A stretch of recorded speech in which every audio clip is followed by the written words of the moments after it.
Assalamualaikum everyone, this is Mihani, a commerce college student at Rehan School on Academy Becher. So today we have Maya with us. So hi Maya, how are you? Oh, walaikum assalam. I'm doing great. It's good to be here with you. I'm ready when you are. Okay, so our today topic is take it easy. My first question is, what does the phrase take it easy mean to you?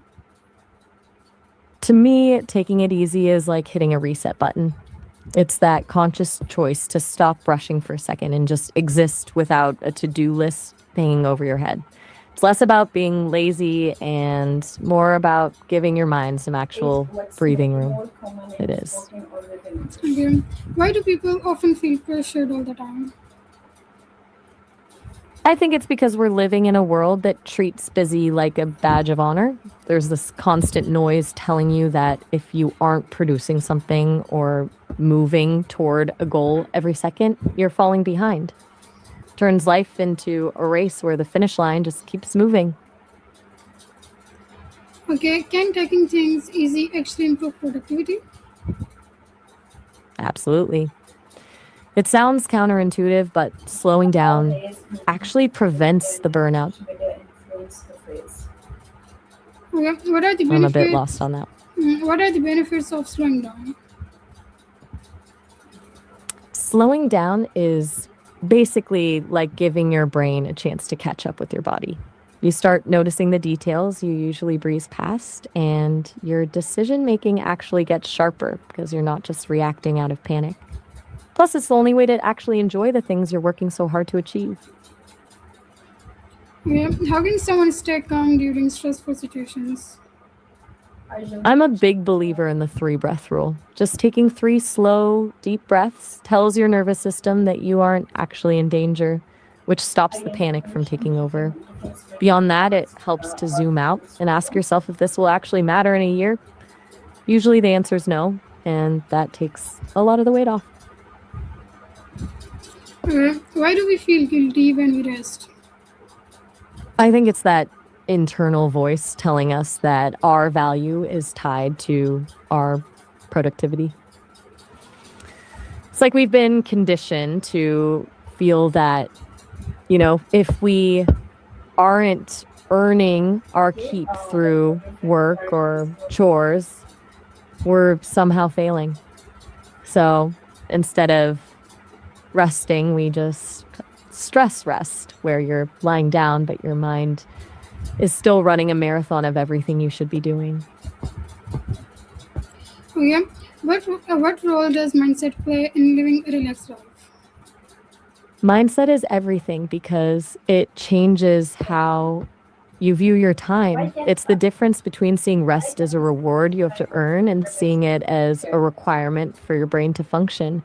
When you shift that perspective, you stop treating relaxation as a luxury and start treating it as a tool for a better life. Okay, what are some simple habits for reducing stress? I'm a huge fan of micro habits, things like 5-minute morning stretch or just putting your phone in another room for an hour. When you keep the habits small, they don't feel like another chore on your list, which is the whole point. Is taking a break during work important? I'm not sure I follow. Are you talking about the work people do to keep things organized or something else? Yeah, I was asking, is taking breaks during work important? It's absolutely essential. Your brain isn't a machine. It has a limited amount of fuel before it hits a wall. Taking a break isn't a distraction from the work. It's what allows you to actually finish the work with a clear head. Yeah, how does stress affect our physical and mental health? It's a domino effect, really.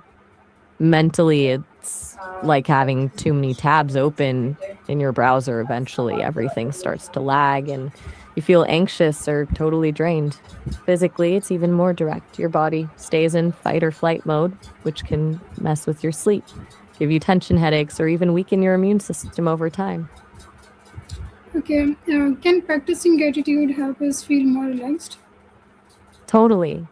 Gratitude basically forces your brain to switch channels. Instead of focusing on what's missing or what's going wrong, you're training yourself to notice what's actually working. It pulls you out of that survival mode and reminds you that there's good stuff happening right now, which naturally lowers.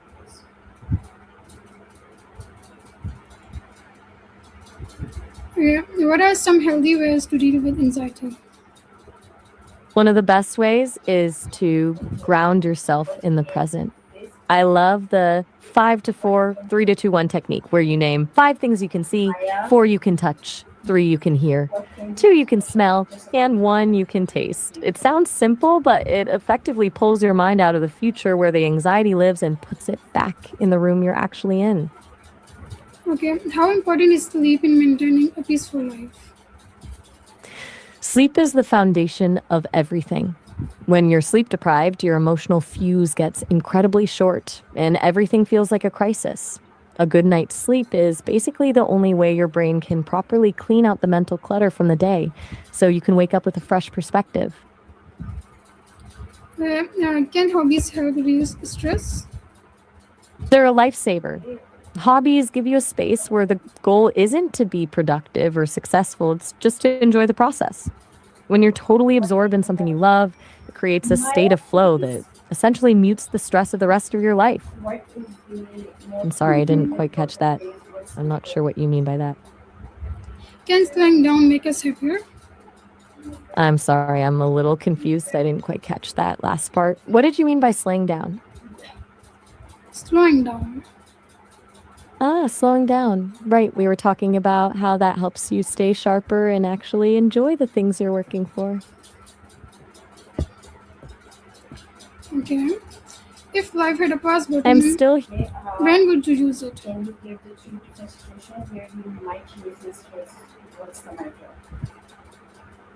I'd use a pause button the second I feel myself starting to react instead of respond. Like if I'm getting overwhelmed or if a conversation is heading in a direction that feels tense, hitting pause for just a few seconds helps you regain control so you don't say something you'll regret later. Okay. If you could remove one major source of stress from modern life, what would it be? That's a tough one, but I'd have to go with the pressure of constant connectivity. The idea that you have to be reachable every single second of the day is exhausting. It's like we've lost the ability to just be alone with our thoughts without a notification pulling us back into someone else's world.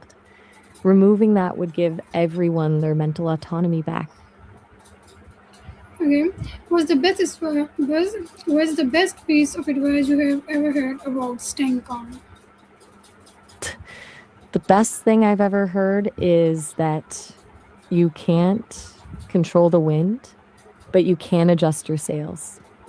It's a simple way of remembering that while we can't stop stressful things from happening, we have total control over how we react to them.